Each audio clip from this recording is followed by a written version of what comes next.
नमस्कार दोस्तों, स्वागत है आपका आपके चैनल उज्जवल नेट क्लासेस में। मैं उज्जवल कौर। आई होप सबका रिवीजन बहुत अच्छे से चल रहा होगा।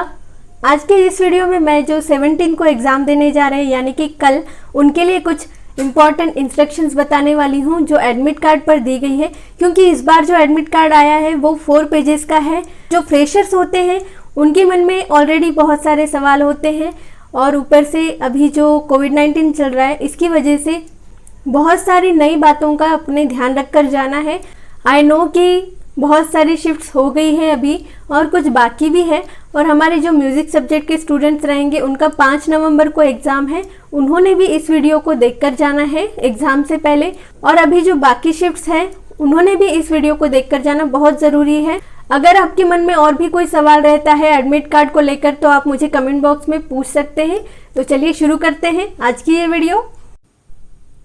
फ्रेंड्स, इसमें बताया गया है कि आपके अंदर इन 14 दिनों में इनमें से कोई सिम्टम्स दिखे हैं क्या, फीवर, कफ या फिर सांस लेने में तकलीफ या इस तरह के कोई लक्षण, या फिर इन 15 मिनटों में आप किसी के कांटेक्ट में आए हैं क्या। अगर इन बॉक्सेस में यस आंसर है तो आपने राइट मार्क देना है या फिर ब्लैंक छोड़ना है, क्रॉस नहीं करना है उसको, सिर्फ ब्लैंक छोड़ देना है। और ये पूछा गया है कि आपकी ट्रैवल हिस्ट्री है क्या, इन 14 दिनों में आपने कहीं ट्रैवल किया है क्या। तो सिटी के नाम लिखने हैं डेट के साथ में।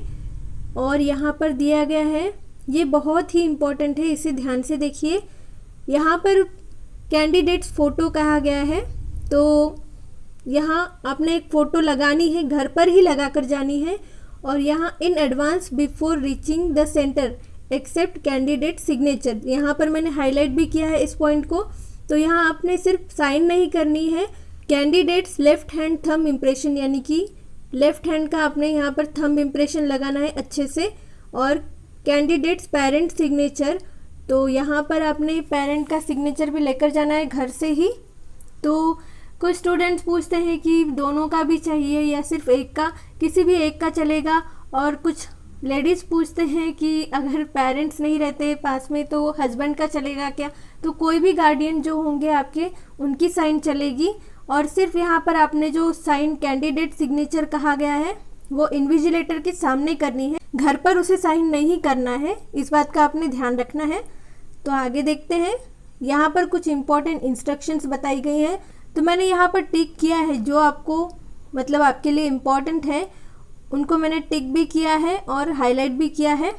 तो ये जो सेकंड पॉइंट है, गेट क्लोजिंग टाइम का जो पहले भी बताया जाता था कि गेट क्लोज होने के बाद में आपको एंट्री नहीं दी जाएगी, पर जो आपका एंट्री का टाइम होता है वो बहुत जल्दी का होता है, 7:30 का वगैरह।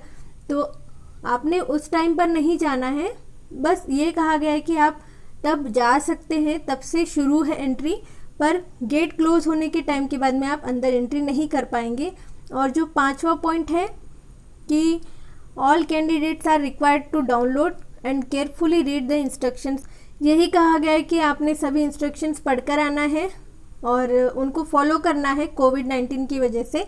ये जो 4 पेजेस का एडमिट कार्ड है इसमें पहले पेज पर अंडरटेकिंग सेल्फ डिक्लेरेशन दिया गया है और सेकंड पेज पर इम्पॉर्टेंट इंस्ट्रक्शंस है जो अभी हम रीड कर रहे हैं। थर्ड और फोर्थ पेज पर एडवाइजरीज दी गई है कैंडिडेट्स के लिए। और अगला पॉइंट है कि एडवांस में आपको अपना सेंटर देख कर आना है ताकि आपको दिक्कत ना हो एग्ज़ाम के दिन सेंटर पर पहुंचने के लिए। और कहा गया है कि रिलीजन को लेकर जो भी आप पहनते होंगे चीज़ें उनके बारे में भी चेकिंग की जाएगी। अगर आप ऐसी कोई चीज़ें पहन कर जा रहे हैं तो आप थोड़ा सा पहले जाइए, जल्दी जाइए सेंटर पर। और अगला 10th पॉइंट है कि आपको एडमिट कार्ड और आईडी प्रूफ और प्रॉपर फ्रिस्किंग यानी कि जो चेकिंग की जाती है उसकी बिना एंट्री नहीं दी जाएगी। तो आईडी प्रूफ में भी आपने क्या क्या लेकर जाना है आगे हम देखेंगे। और यहाँ 11th पॉइंट है कि आपको कौन कौन सी चीज़ें साथ में रखनी है। तो यही बताया गया है कि admit card with self declaration undertaking और क्लियर प्रिंट आउट कहा गया है। यहाँ पर उन्होंने मेंशन नहीं किया है कि कलर लेकर जाना है या ब्लैक एंड वाइट, तो आप ब्लैक एंड वाइट भी लेकर जा सकते हैं। और अगला पॉइंट है कि a simple transparent ball point pen, आपकी पेन ट्रांसपेरेंट होनी चाहिए और वाटर बॉटल भी ट्रांसपेरेंट होनी चाहिए। वहाँ पर पानी नहीं दिया जाएगा आपको। और एक एडिशनल फ़ोटोग्राफ लेकर जाना है आपने अटेंडेंस शीट पर लगाने के लिए। तो एक फ़ोटो आपके एडमिट कार्ड पर रहेगा और एक आपने लेकर जाना है साथ में। और कई स्टूडेंट्स के मन में सवाल होगा कि जो फॉर्म भरते वक्त आपने जो लगाया था वो अगर आपके पास में नहीं होगा तो कोई दिक्कत नहीं है, फिर भी अगर आप वो फ़ोटो लेकर जाएंगे तो आपके लिए अच्छा होगा। पर नहीं भी है तो कोई बात नहीं है, आप दूसरा भी कोई लेटेस्ट फ़ोटो लेकर जा सकते हैं। और यहाँ पर कहा गया है कि पर्सनल सैनिटाइज़र भी आपने लेकर जाना है 50 ml का। अगर नहीं भी लेकर जाते हैं तो वहाँ पर वैसे प्रोवाइड किया जाता है और जगह जगह पर सैनिटाइज़र भी रहेगा, आपको मिलेगा, फिर भी अपना साथ में रखना है, ऐसी उन्होंने एडवाइस दी है। अगला पॉइंट है आपने ध्यान में रखना है कि आईडी प्रूफ में आप क्या क्या लेकर जा सकते हैं। देखिए ये जो 13 पॉइंट है इसमें लिखा गया है PAN card, driving licence, voter ID, 12th class board admit और registration card, passport, Aadhaar card with photograph, e Aadhaar, ration card, Aadhaar enrolment number with photo, इनमें से कोई भी चलेगा। 14 पॉइंट है अगर आप पीडब्ल्यूडी कैंडिडेट हैं तो आपने पीडब्ल्यूडी का सर्टिफिकेट लेकर जाना है। और अगला पॉइंट है कि इलेक्ट्रॉनिक डिवाइसेस जैसे कि कैलकुलेटर वगैरह अलाउड नहीं होंगे, तो आपको बाहर ही रखना होगा अपने रिस्क पर, वहाँ पर कोई भी उसकी रिस्क नहीं लेगा, इसलिए मैं एडवाइस दूंगी कि आप ना लेकर जाएं। मोबाइल भी अवॉइड कीजिए लेकर जाने के लिए, या फिर सिंपल जो होता है छोटा सा मोबाइल वो लेकर जा सकते हैं। या फिर अकेले हैं, अगर आपके पास में कोई ऑप्शन नहीं है मोबाइल लेकर ही जाना है तो आप लेकर जा सकते हैं, पर उन्हें आपको वहाँ जमा करना होगा अपने रिस्क पर। और यहाँ कहा गया है कि इंफॉर्मेशन बुलेटिन को आपने अच्छे से पढ़कर आना है, जो भी लिस्ट दी गई है कि कौन कौन सी चीज़ें उसमें दी गई है नहीं लेकर जा सकते हैं। और यहाँ पर कहा गया है कि examination officials will not be responsible, यही कहा गया है कि कोई भी रिस्पॉन्सिबल नहीं होगा उन चीज़ों के लिए अगर आप लेकर जाते हैं जो चीज़ें अलाउड नहीं है, और फिर भी अगर आप लेकर जाते हैं तो अपनी रिस्क पर ले जाना होगा। और इसमें कहा गया है नेक्स्ट 16 पॉइंट है shoes, footwear with thick soles and garments with large buttons are not permitted, यानी कि सिंपल शूज़ वगैरह पहनने हैं आपने, बहुत बड़े सोल वाले नहीं पहनने हैं। और जो भी सिंपल कपड़े होते हैं बड़े बटन वाले नहीं पहनने, सिंपल कपड़े ही पहनकर जाइए जो भी फॉर्मल ड्रेस होता है। तो चलिए आगे देखते हैं। यहाँ कुछ एडवाइजरीज दी गई है, इसका मतलब कि आपको एडवाइस दे रहे हैं कि ये चीज़ें आपने लेकर जानी है साथ में, और क्या वहाँ पर होगा अवेलेबल होगा वो भी बताया गया है इसमें। तो सिर्फ इतने सारे पॉइंट्स में से प्रिपरेशन एट सेंटर में ये चीज़ें इंपॉर्टेंट है आपके लिए, आप देख पाएंगे यहाँ। Hand sanitiser will be available at entry and inside the exam venue, जैसे कि मैंने ऊपर ही आपको बताया था कि हैंड सैनिटाइज़र वहाँ पर होगा, तो अगर आप नहीं भी लेकर जाते हैं तो कोई दिक्कत नहीं है, फिर भी साथ में रखना चाहिए। और bar code readers will be available at the entry point two scan bar code on the admit card, यानी कि अलग तरह से एंट्री होगी आपकी, एडमिट कार्ड पर जो बार कोड दिया गया है उसको स्कैन करके आपकी एंट्री ली जाएगी।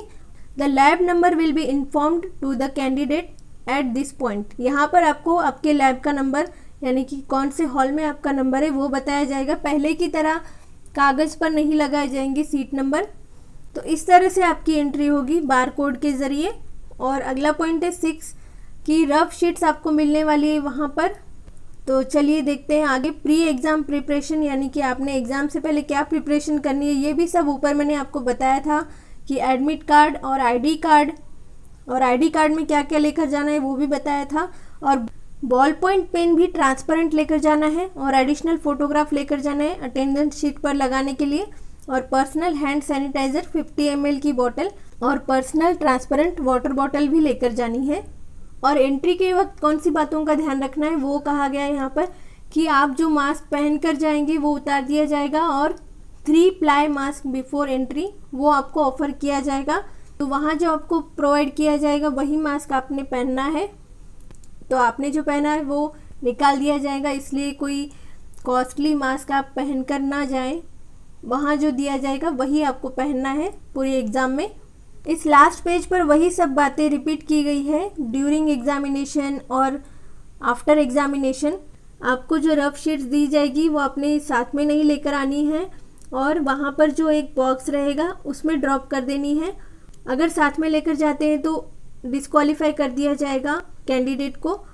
और अब पहले की तरह जैसे कि 3 घंटे आपको दिए गए, वैसे तो टाइम जितना भी दिया जाए कम होता है। अगर किसी ने पढ़ाई की हो तो उनके लिए 3 घंटे पूरे आपको वहीं बैठना है। अगर आपकी एग्ज़ाम पहले हो भी जाती है कंप्लीट, फिर भी आपको हॉल छोड़ना नहीं है, अपनी सीट पर बैठे ही रहना है।